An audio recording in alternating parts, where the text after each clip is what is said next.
नमस्कार, मैं मनीष सिंह आप सभी का साहित्य संस्था यूट्यूब चैनल में स्वागत करता हूं। आज मैं आपके सामने उपसर्ग भाग 4 लेकर के आपके सामने उपस्थित हूं।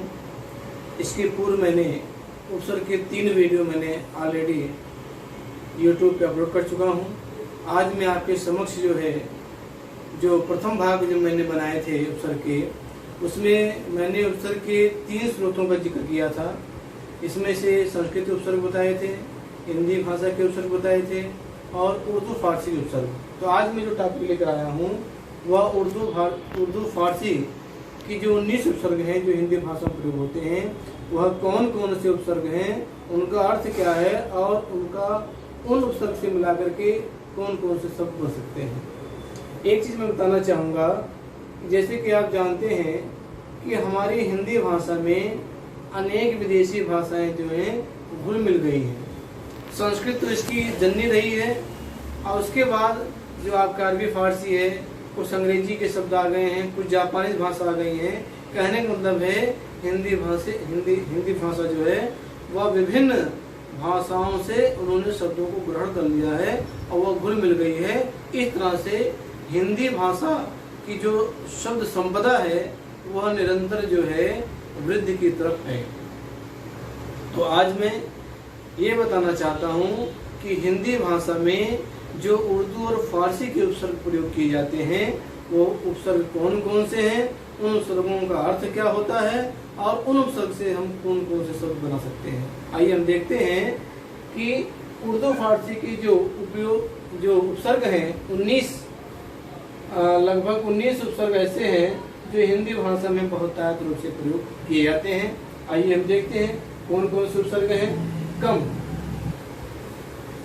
देखिए इसका अर्थ होगा अल्प या हीन। इसे शब्द क्या बनेंगे? कमजोर, कमसिन। ठीक है। अब देखिए जो उपसर्ग को हम जब पढ़ रहे हैं तो अपने आप जो है ये क्लियर हो जाएगा कि ये अरबी फारसी के ही उपसर्ग हैं।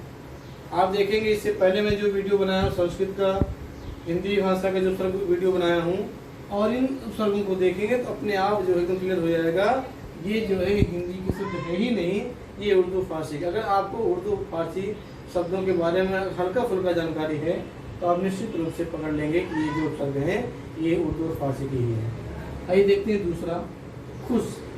खुश का उत्तमत्ता, इसका जो अर्थ निकलता है, इसी से शब्द बनेंगे खुशबू, खुशहाल, इस तरह से।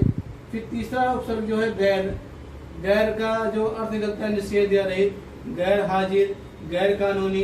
ये सब शब्दों का प्रयोग आजकल बहुत ज़्यादा लोग हम लोग करते हैं। ये खुशबू हो गया, कमसिन हो गया, इन शब्दों का प्रयोग बहुत इसलिए बात कर रहे हैं, ऐसा लगता है कि कोई विदेशी भाषा नहीं बल्कि हम अपनी हिंदी भाषा हो गई, क्योंकि इस तरह से घुल मिल गए हैं। आइए देखते हैं दर। चौथा उपसर्ग दर है। दर का जो अर्थ निकलता है अंदर या में, दरअसल, दरकार। फिर आइए पांचवा उपसर्ग है ना।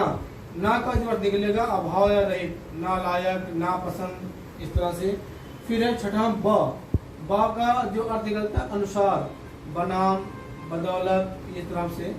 फिर है बद का जो अर्थ निकलेगा हीनता, इसका शब्द जो बनेगा बदतमीज, बदबू। बर का अर्थ होता है पर, इसका जो शब्द बनेगा बर वक्त, बर्खास्त, ये भी शब्द का प्रयोग किया जाता है। बर्खास्त से सस्पेंड बोलते हैं, बर्खास्त बोलते हैं, अंग्रेजी में सस्पेंड बोलते हैं। यह आइए फिर देखते हैं नवा जो उपसर्ग है बा का जो अर्थ निकलेगा वो निकलेगा से, इसका होता है बाकायदा, बाकलम।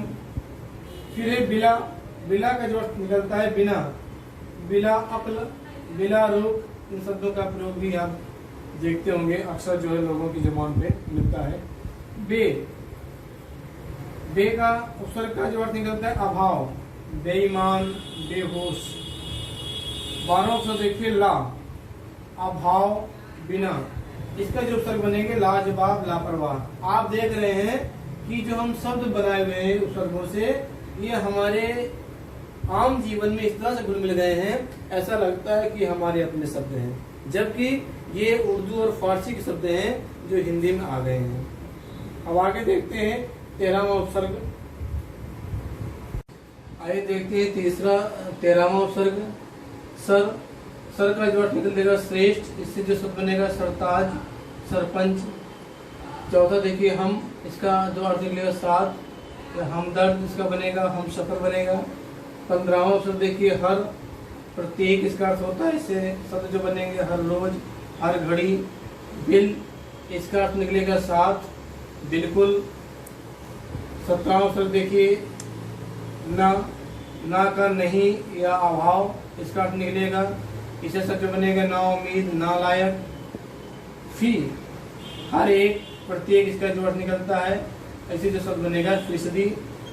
19वां शब्द जो है एन या एन, इसका जो अर्थ निकलता है ठीक, इससे जो शब्द बनेगा एन वक्त या एन मौका। इस तरह से आपने देखा कि मैंने आपको इस वीडियो में उर्दू फारसी के 19 उपसर्ग आपको मैंने बताए, उसके अर्थ बताए और उनसे कौन कौन से शब्द बनते हैं। मैं आपसे बार बार निवेदन करना चाहूँगा कि आप इन उपसर्गों को जितना पढ़ेंगे, जितना आप इन शब्दों को उपसर्ग से मिलाकर शब्द का अभ्यास करेंगे, आपका उपसर्ग जो प्रकरण जो है या उपसर्ग जो अध्याय आपका है वह बहुत तरह से आप मजबूती से आपके दिमाग में बैठ जाएगा।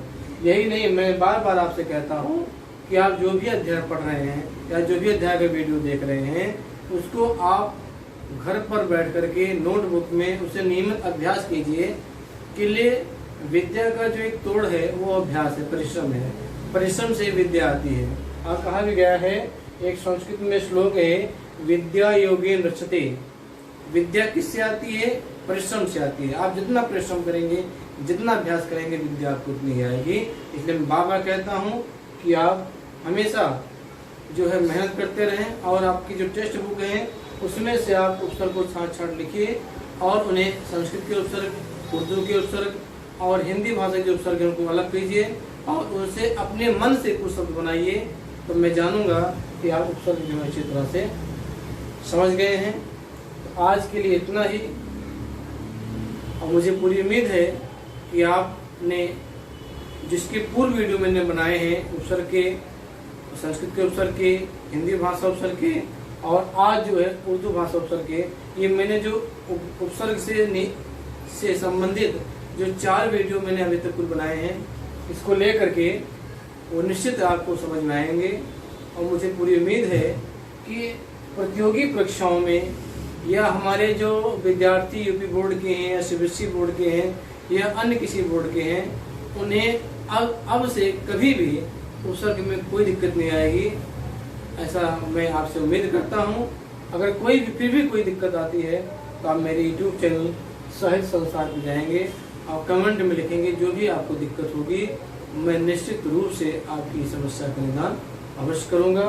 आज के लिए बस इतना ही, फिर कभी मैं एक नए दिन एक नए वीडियो लेकर के आपके सामने उपस्थित होऊंगा। तब तक के लिए धन्यवाद।